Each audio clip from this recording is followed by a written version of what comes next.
Alright, let's imagine we're sitting together in a workshop, ready to learn about Coastal Salish art. We'll focus on the core principles, and I'll guide you through the process as if you were my apprentice.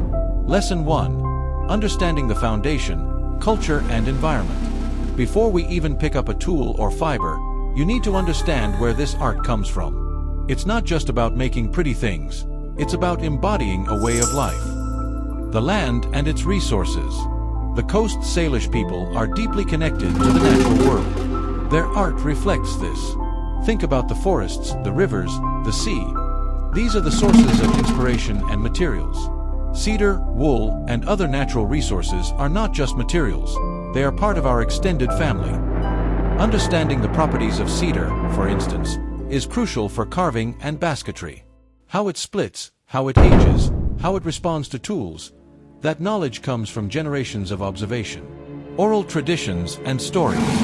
Our stories are our history.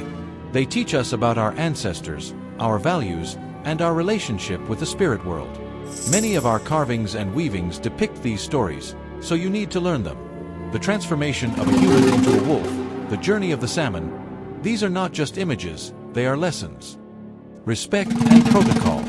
This art is sacred. There are protocols to follow. We don't just take materials, we give thanks. We don't just create images, we honor the spirits they represent. This respect extends to the tools we use and the people we learn from. Lesson 2. Carving, form line and design. Let's start with carving. It's about revealing the form within the wood. Tools and materials. We'll start with soft cedar. You'll learn to use carving knives, adzes, and gouges. Each tool has a specific purpose, and you'll learn to feel how they interact with the wood. Safety is paramount. Form line design. This is the heart of Salish carving. Form line is a system of flowing lines that define the shapes of our figures. You'll learn the basic elements: ovoids, U-forms, and S-forms. These are like the alphabet of our design language. We will begin with practicing these shapes on paper, then onto softer practice woods. Animal and human forms. We will study the animals that are important to our people. We will draw them and study their anatomy. We will then learn how to stylize them into our form line designs. We will look at how to show movement and spirit. Human forms are also very important.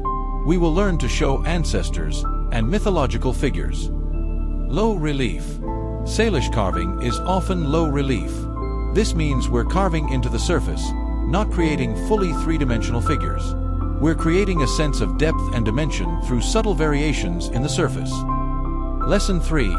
Weaving, fibers and techniques. Now, let's explore the world of weaving. It's about transforming fibers into beautiful and functional textiles. Gathering and preparing fibers.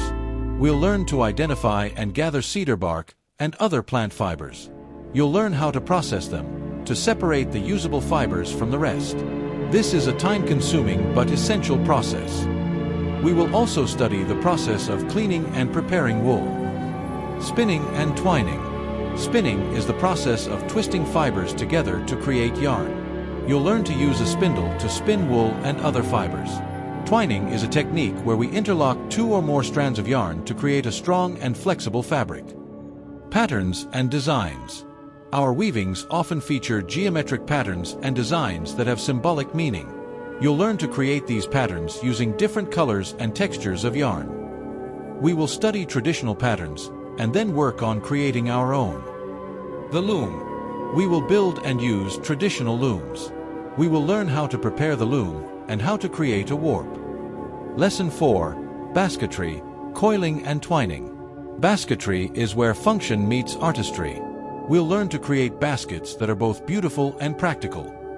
Materials and preparation. We will study the different types of roots and bark that are used in basketry. We will learn how to split and prepare these materials. Coiling and twining techniques. Coiling involves wrapping a core of fibers with another fiber to create a spiral. Twining involves interlacing two or more strands of fiber to create a woven structure. We will start with simple baskets and then work our way up to more complex designs. Imbrication. This is a common decorative technique where we fold and sew materials onto the surface of the basket to create patterns. We will learn to create geometric patterns using this technique. Ongoing learning.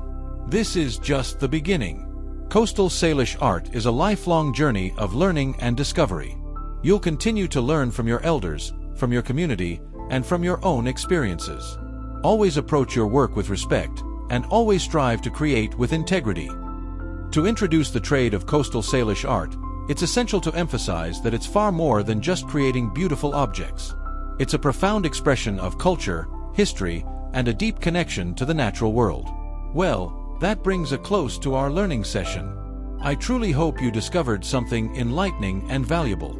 I promise to dive deeper into this fascinating field in future videos, so stay tuned.